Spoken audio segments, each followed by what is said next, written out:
Welcome to today's technical troubleshooting analysis. A typical case of a flooded manual motorcycle. The exhaust is discharging a massive amount of water. The female technician is beginning her preliminary assessment, inspecting the spark plug and the carburetor system. The mechanical carburetor is being dismantled. Water has entered the combustion chamber, completely disabling the engine's ability to start. Let's review the context.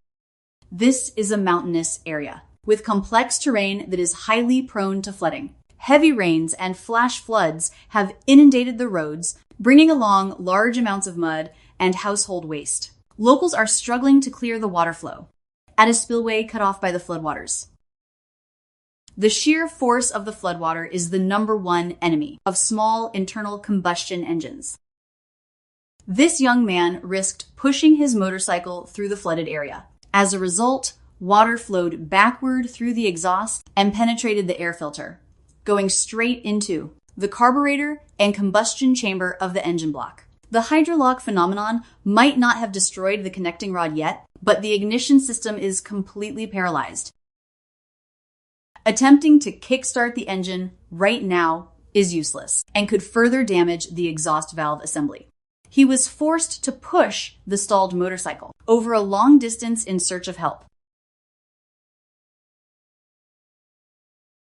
Fortunately, he managed to contact a professional, mobile female technician to request a rescue. She immediately received the information about the vehicle's condition and headed to the scene on a scooter. Target approached. She brought along her specialized toolkit, ready for the procedure to fix the flooded engine. First is preparing the cordless impact wrench, an essential tool for quickly removing the plastic fairings. Opening the toolkit, she skillfully selects the appropriate socket to remove the engine cover and access the central electrical system.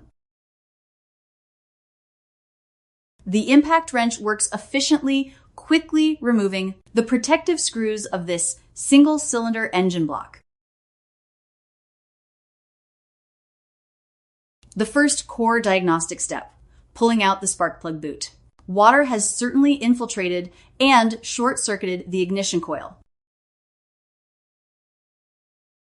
She uses a specialized box wrench to remove the spark plug from the cylinder head to release the combustion chamber pressure. The old spark plug is soaked and coated with carbon buildup, losing its ability to ignite due to a short circuit caused by water. The optimal solution is to replace it with a genuine NK spark plug to fully restore the ignition system.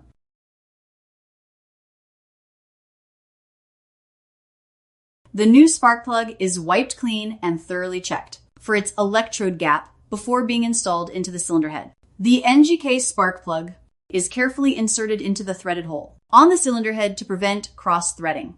She uses a T-handle wrench to tighten it with precise torque. This plays a crucial role in helping the combustion chamber achieve maximum compression pressure. The technician tries kicking the Kickstarter to check the smooth movement of the piston. This action also forces out any remaining excess water from the exhaust system. The engine remains dead silent. Clearly, the air-fuel mixture supply system has been disabled by water. Without hesitation, she moves on to removing the side panels and front leg shields. This process requires finesse to avoid breaking the internal plastic clips. The working space has been expanded, exposing the entire mechanical carburetor assembly. Using a box wrench, a 10mm size, she removes the retaining nuts connecting the intake manifold to the cylinder head. This area has a thermal insulation and pressure sealing gasket that is extremely important. If the gasket leaks, the engine will suck in excess air, causing severe engine surging. She continues to remove the rubber connecting tube that directly channels air from the air filter to the carburetor intake. This is the exact path through which the destructive floodwater directly infiltrated the core. Now, the entire carburetor assembly has been completely freed from the motorcycle frame. She carefully unscrews the throttle valve cap counterclockwise to pull the jet needle assembly out. The return spring and the brass throttle valve are carefully set aside to avoid scratches. Next, putting on nitrile rubber gloves is a mandatory occupational safety standard. The gloves will prevent harmful chemicals from fuel and solvents from absorbing through the skin. A transparent plastic tray is positioned to catch the drained fluids. A size 10 tons handle wrench begins to tackle the screws, holding the float bowl in place. The close-up shot shows professionalism in every move, turning the wrench with an extremely steady hand. She removes the bottom float bowl, revealing the float mechanism and the jets. The drained liquid is completely a murky emulsion, clear evidence of severe water ingress. The gasoline has been diluted by water, losing its volatility and combustibility. She uses a soft, bristled brush to scrub and dissolve the accumulated dirt and mud. The cleaning process must thoroughly remove water from the emulsion tube and the pilot air passages. The principle of the Venturi tube relies entirely on the microscopic size of the croup jets. If a single grain of sand is left behind, the engine will struggle and bog down upon acceleration. After the strict cleaning process, the float bowl is accurately reassembled onto the main body. The expert notes that the rubber gasket and O-ring must be fully pressed into the groove to prevent leaks. She begins tightening the two fixing screws. The technical principle here is to tighten them alternately. Tightening both sides evenly prevents warping this very fragile aluminum alloy flange. In the final step, the throttle, needle, and slide are carefully reinserted into their vertical guiding slot.